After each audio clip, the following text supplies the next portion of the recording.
This is example 4, covers covered and uncovered interest rate parity. An Australian-based fixed income asset manager is deciding whether to allocate money between Australia and Japan. Note that the base currency in the exchange rate quote is the domestic currency for the asset manager. They are being nice enough to tell you this, but do they have to? No, because they've given it here. Maybe there's some doubt about the convention, so they have given you this information. This is the spot rate. You are given 1 year forward points. So based on this information, can you figure out the forward rate? You should be able to. You are given the Australian deposit rate. You are given the Japanese rate. Given these two interest rates, does it make sense that the base currency will have a forward rate that is at a discount? Yeah, what we discussed last time was which currency is expected to weaken? The currency with the higher interest rate. So we can say that the Australian dollar is going to depreciate or lose value. And what's the base currency? It is the Australian dollar. So this number makes sense. The question now is, based on uncovered interest rate parity over the next year, the expected exchange rate in Japanese yen to Australian dollar is closest to what? How do you do this? Do you expect this rate to go up or go down? Go down, that means because you are expecting Australian dollar to weaken, Australian dollar is the base currency, you are expecting it to go down by how much? By the differential of these two, which is 4%. So the answer is B. Is this an exact number? It's not, it's an approximation because we are simply taking a difference. We could do this more precisely, but by and large in this reading I've noticed that they are just checking your concept and rarely do you need to actually do a lot of calculations. Fairly straightforward. The next, the best explanation of why this prediction may not be very accurate is covered interest rate parity does not hold in this case. True statement or false statement? This is false because covered interest rate parity needs to hold. Why? Because of arbitrage. If it didn't hold, then people could make arbitrage profits. So this statement is false and hence not true.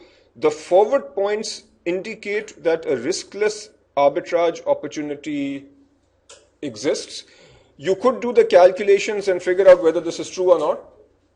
Therefore, we can just put a question mark. There is no arbitrage condition that forces uncovered interest rate parity to hold. This is clearly a true statement. There is nothing that forces the expected spot rate to be what you predict it to be. So this is the best answer. Next, using forward points to forecast future Japanese yen to Australian dollar spot rate 1 year ahead assumes what? Investors are risk neutral, spot rates follow a random walk. It is not necessary for uncovered interest rate parity to hold. Do you think spot rates follow a random walk? Actually, what is a random walk? If you are, let's look at this information over here. What is our current spot rate? Our current spot rate is 79.25, and let's say that this is roughly 3, so this is going down by 300 basis points. So what are we predicting roughly speaking? So down by approximately 3, so approximately 76 point something. We are predicting that based on this forward rate relationship, we are predicting that from S0, the expected value of the spot rate after 1 year will come here. If you are following a random walk, if I were to do a graph like this, this is time and this is the rate, and today we are at 79. If I were just randomly walking along, is the expected value the same or is the expected value above or below?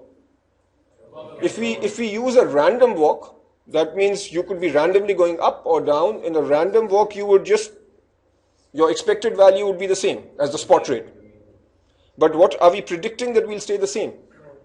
we are actually predicting that we will go down. Where is that prediction coming from?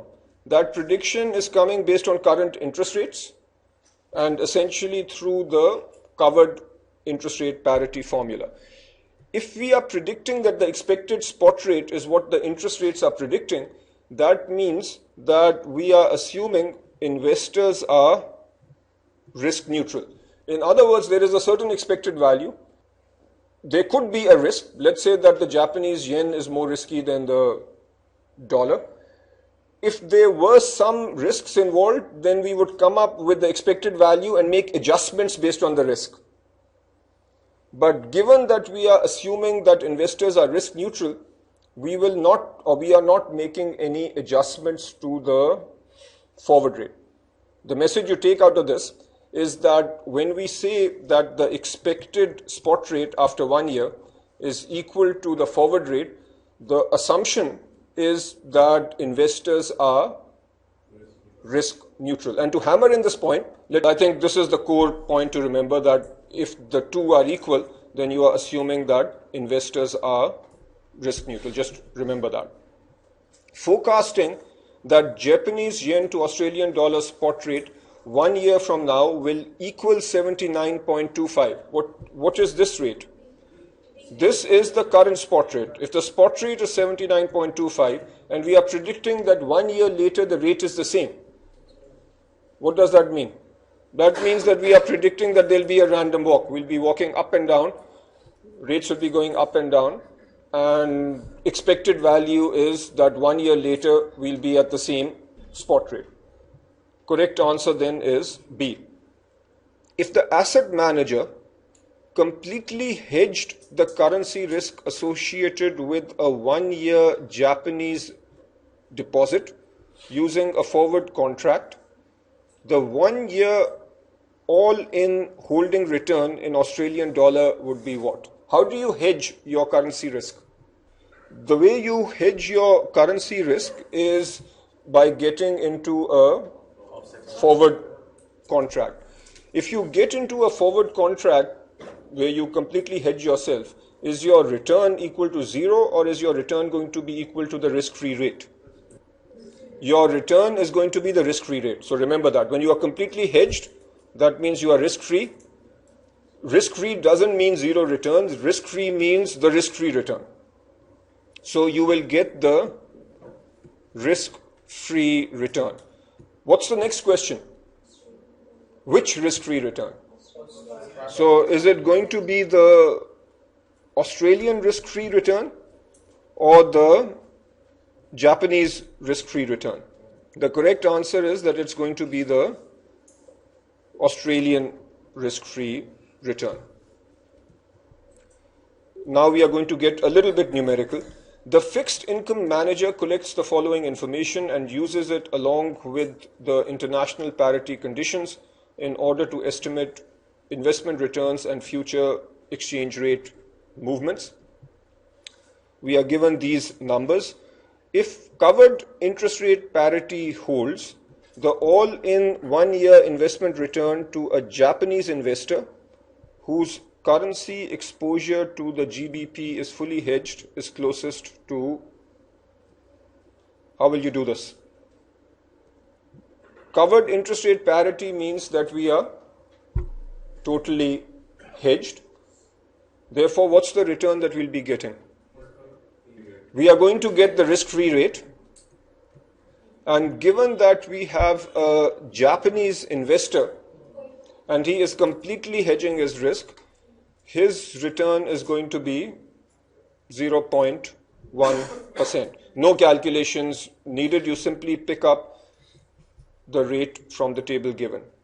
If uncovered interest rate parity holds, today's expected value for Japanese yen to GBP pair 1 year from now would be closest to what? How will you do this? If uncovered interest rate parity holds, what do you do? Do you need to calculate? Do you need a calculator here? Look at it this way. Japanese yen to pound, do we have that number? This is the spot rate. That's our starting point, 129.67. This is at time t equal to 0. 1 year later, what's the expected value of the spot rate? Will it go up or down? Down. The answer is it will go down. How do you know that? You know that because the base currency has a higher interest rate. Since the base currency has a higher interest rate compared to the price currency, that means the spot rate is expected to go down. The only answer here which is lower than 129 is A. So notice up till now you've not needed your calculator. Next, if uncovered interest rate parity holds between today and 1 year from now, the expected movement in the Japanese yen to USD currency pair is closest to what? Yeah, given that the rates are the same, you are not expecting any change. So lots of numbers but not too much calculation. I think this is something that has a high probability of showing up on your exam, so make sure you are on top of this.